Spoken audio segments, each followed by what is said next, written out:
Essa proposta de alfabetização nasceu de uma discussão com os professores da Escola Normal Superior e também de uma experiência que eu tinha desenvolvido na Universidade Federal, no Núcleo de Estudos e Pesquisas Educacionais, NEP, Faculdade de Educação, onde eu desenvolvi atividades acadêmicas e de desenvolvimento de projetos acadêmicos.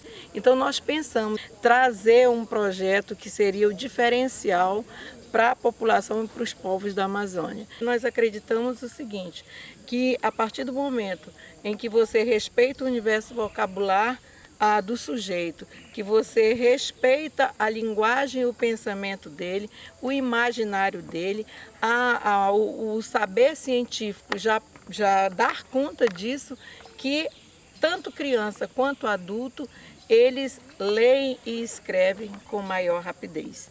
Então, além de ler e escrever com uma brevidade, para além dos estudos convencionais até então realizados, nós também desenvolvimos uma filosofia de tomada de consciência, de necessidade desse saber, para que houvesse uma emancipação cidadã por parte de quem estava desenvolvendo o processo.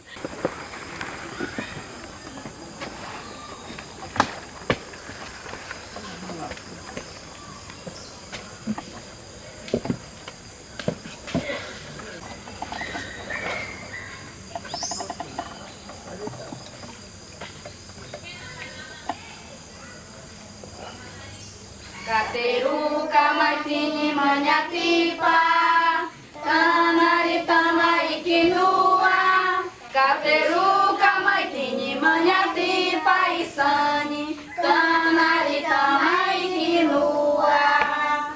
Essa música a gente está dando boas-vindas para vocês dentro da nossa aldeia. E a gente vai cantar mais outra. Iriu ainda?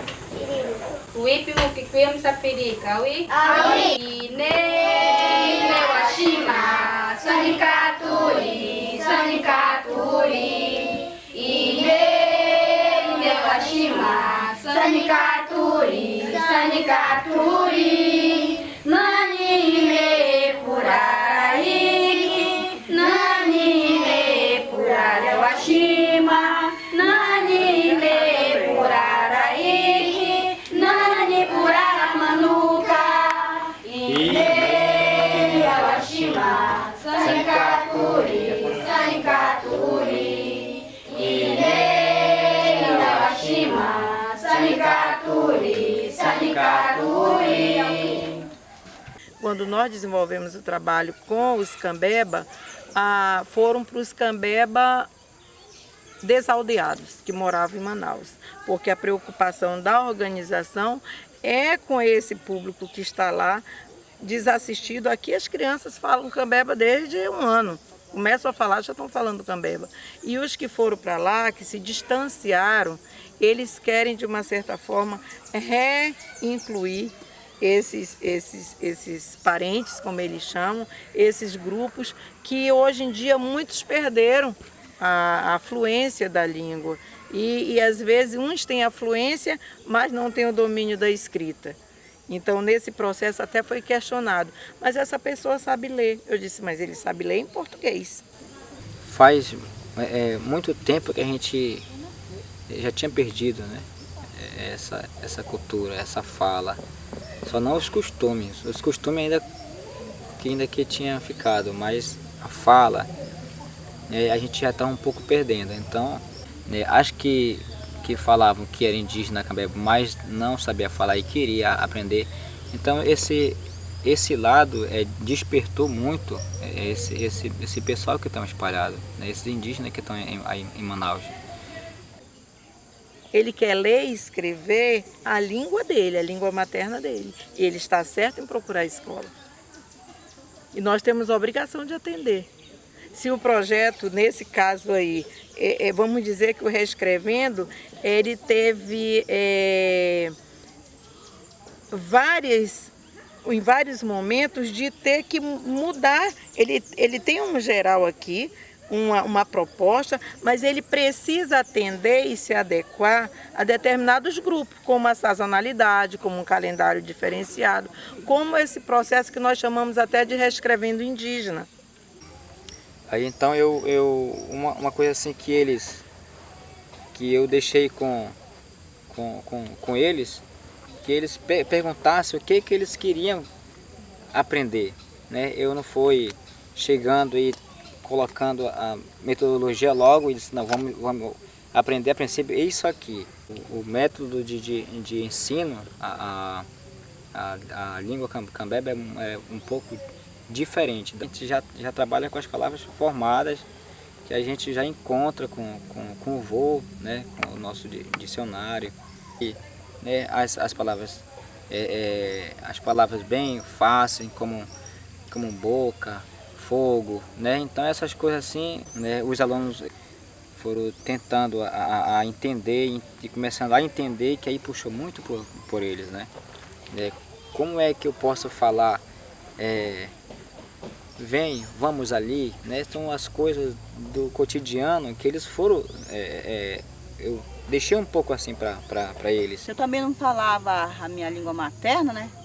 Mas de repente eu procurei ver, sempre eu falando que eu sou indígena, onde eu vou eu falo que eu sou indígena. E como eu sou indígena, como posso provar para você que eu sou indígena? Falando a minha língua materna. Poxa, como vou aprender? E quando a gente é jovem, a gente não se interessa tão muito, né, assim. Como hoje, eu tive a visão, né, de querer aprender. Aí ele sempre aprendeu primeiro do que a gente, nós todos aqui, né? Aí ele foi fazer esse Reescrevendo em Manaus. Aí eu me interessei, né? Aí eu fiz a matrícula com ele e comecei a estudar com ele, né? E aprendi. E foi a minha vinda para cá, me interessei de buscar mais, viver a vida lá do passado, dos meus avós, antepassado, né? Dos meus avós falando tudo na língua materna. Como eu não sei, eu vou aprender também. E ser cambeba, registrar a nossa etnia, a nossa fala, né? É um fato assim muito bom, porque ainda nós existimos essa etnia. Né, ainda nós falamos, né, o meu avô ainda é vivo, a gente ainda aprende muito com ele, né, ele tem 93 anos.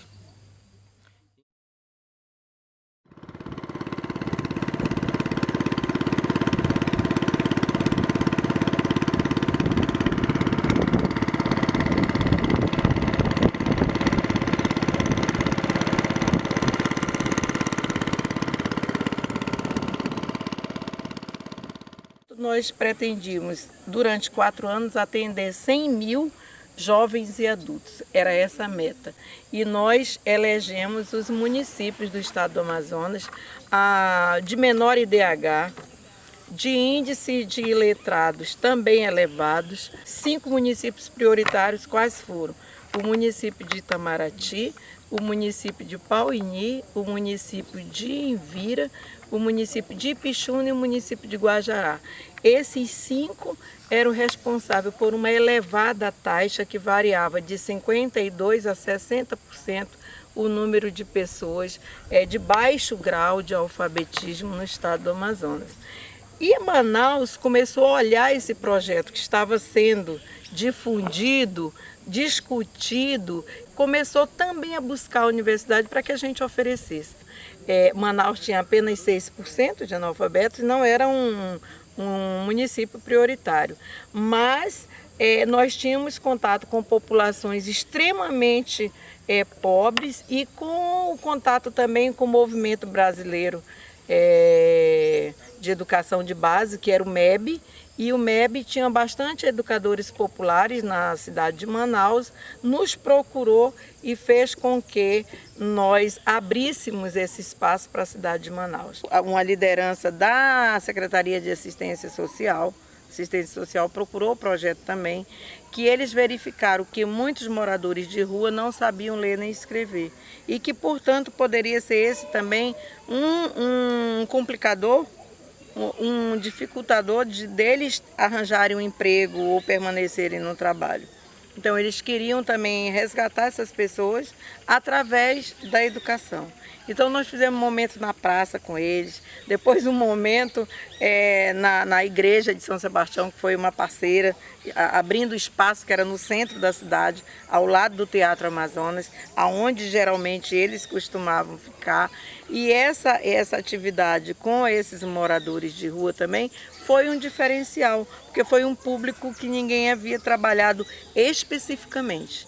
Jovens, adultos e idosos excluídos historicamente dos processos sociais que demandam as competências de leitura e de escrita e que passaram, a partir dessa ação de alfabetização do programa, a enxergar o mundo de uma outra forma, né? Esse enxergar o mundo era uma frase muito recorrente na fala dos alfabetizandos, né, que passaram a dominar essa habilidade de ler e escrever tão necessária no contexto de uma sociedade letrada como a nossa. Que justamente porque nós tivemos a oportunidade de não só se preocupar com o desenvolvimento das habilidades de leitura e de escrita, mas também promover, sobretudo, essa leitura de mundo, né?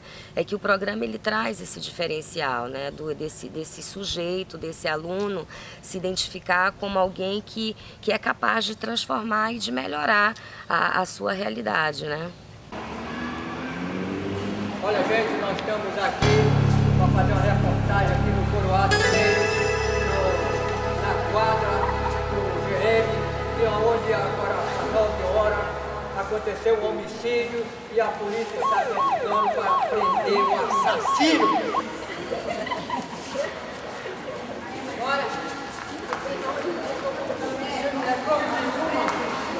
Eu não assassinei ela. Se você assinou, fale. Eu não assassinei ela, assassinei há 3 meses, eu não sei cadê ela.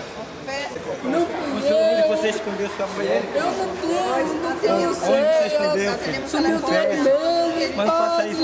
Confessa, filho, dessa história. Já foi, ele já confessou o crime? Queremos Ele já saber confessou? As nossas atividades sempre envolviam esse elemento artístico da música, do teatro, da dramatização. Então nós criamos um ambiente para ele exercitar o seu corpo, brincar com esse corpo, para interpretar personagens, dramatizar situações em que se sentisse participante daquela situação, em que o educador se colocasse no lugar do educando e vice-versa. Então, nesse processo dessa via de mão dupla, pudesse vir aí despertar imaginações, criatividade e principalmente um clima que favorecesse no ambiente de harmonização, no ambiente de coleguismo, entre todos ali naquele espaço convivência. Então nós percebemos algumas vezes uma timidez maior no jovem, o que é característico da sua fase de desenvolvimento, né, corporal, psicológico, e uma disponibilidade maior em algumas pessoas, em muitos adultos. Então eu posso enriquecer aquele processo de ensino-aprendizagem com conteúdos artísticos. E a arte tem esse papel fundamental de não ir somente na tua cognição. Você ouve a mensagem através do teatro e da música e você não raciocina, você sente. Então, nesse sentir, você aprende. E o que era curioso, que no início do trabalho, quando nós começávamos a nossa atividade, eles ficavam olhando com uma desconfiança, com uma atenção, o que vai ser feito, o que eu vou fazer. Depois que a gente começava, aí já era disputa para quem ia fazer primeiro.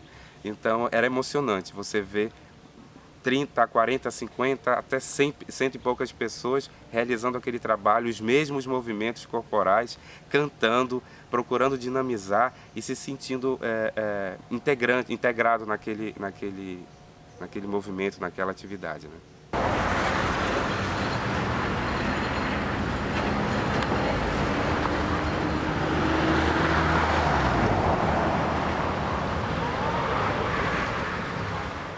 Nós pensamos o Reescrevendo para o interior, com a participação de 3 instituições indispensáveis para fazer toda essa organização e esse suporte que o projeto mereceria para essa quantidade de pessoas a serem atendidas. Um era a própria universidade, que fazia parte, que é mantida pelo Estado.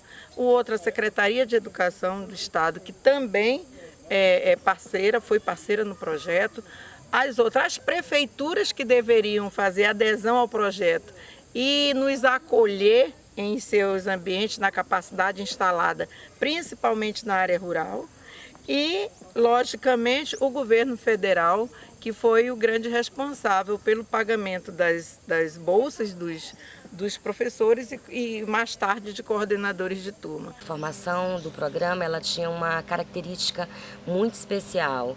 Era uma formação pautada numa prática reflexiva, né, que possibilitava, consequentemente, uma forte articulação entre teoria e prática, porque ao contrário daquelas formações tradicionais pautadas na transmissão e na escuta, a formação do programa, ela oportunizava um espaço para o diálogo, para a participação e para a inclusão dos saberes dos professores.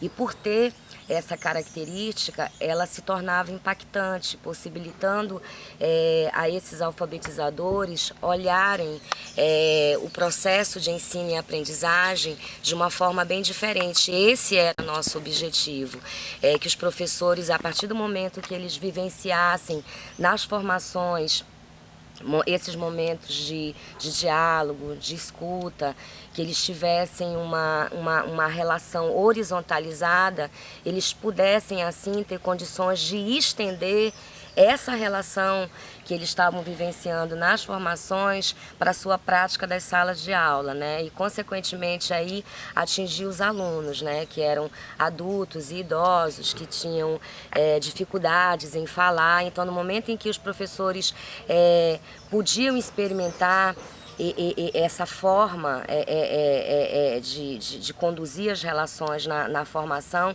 eles estariam fazendo isso nas suas salas de aula. Então, eu vejo isso como um ponto muito positivo do programa. A etapa é estudo da obra pelo bolsista, apresentação dessa leitura e dessa literatura aos alunos do projeto, e depois o aluno lê, troca os saberes entre eles mesmos, estabelecendo uma relação entre o que leu e a vida deles, entre o conhecimento aqui, que são coisas da região, história da região, e depois nós apresentaremos novos títulos. E também grupos de educadores populares que também vão ser contactados, que também vão se constituir público dessa atividade, e vocês vão levar o livro para ler, levantar questionamentos sobre o livro e depois apresentar esse. A visão que eu tive, né, da magnitude do projeto você percebe quando, não apenas quando você está na sua comunidade, né, porque muitas das vezes não representa a realidade do todo, mas você percebe nas formações, né, porque o Reescrevendo o Futuro, por exemplo, sempre que terminava o período, né, de formação daqueles alunos, nós tínhamos um evento. A prefeitura pedia para outros professores, mesmo que não fosse do projeto, participarem da formação, e nós abríamos esse espaço porque eles eram parceiros.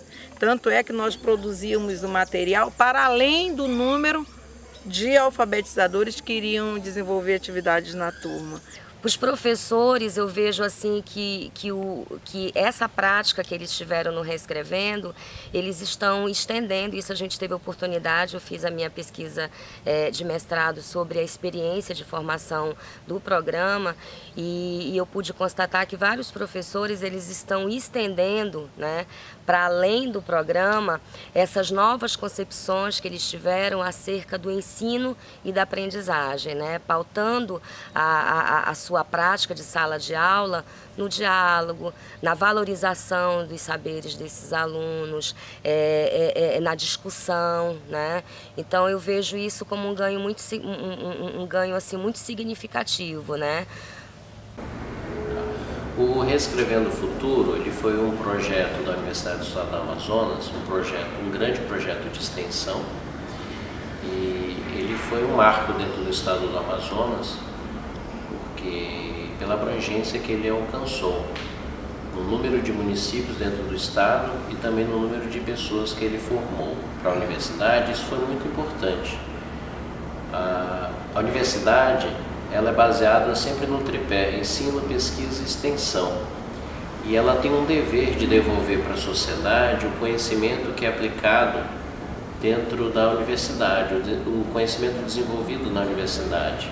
Toda universidade ela tem essa dívida com a sociedade. Então, o Reescrevendo o Futuro, ele pagou a dívida que tem com as pessoas que não tiveram oportunidade de ter alfabetização no seu tempo correto.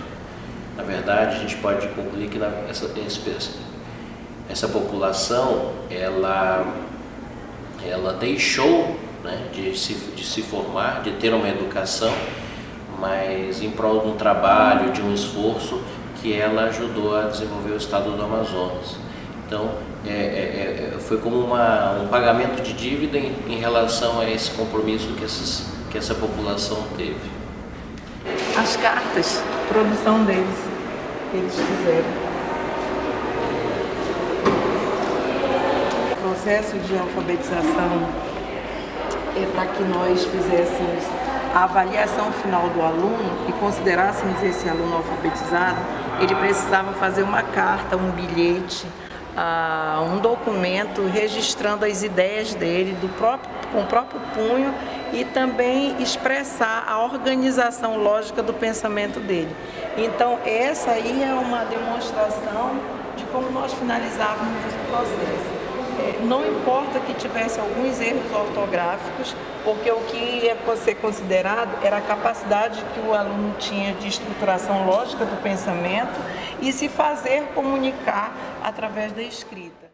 E eu sempre achava que nós poderíamos fazer mais, mas o projeto criou independência e fortaleceu os educadores de um modo geral, principalmente no interior do estado, que não tem como não falar no Reescrevendo. Eu não preciso falar nem de mim, nem da UEA, mas falou no Reescrevendo, em qualquer interior que você vá, que você vive, que você pergunte, que eles vão saber o que é. Eles vão ter o que dizer. Foi um projeto que marcou, né, a totalidade das políticas públicas na área de educação de adultos no nosso estado. Isso aí eu tenho certeza.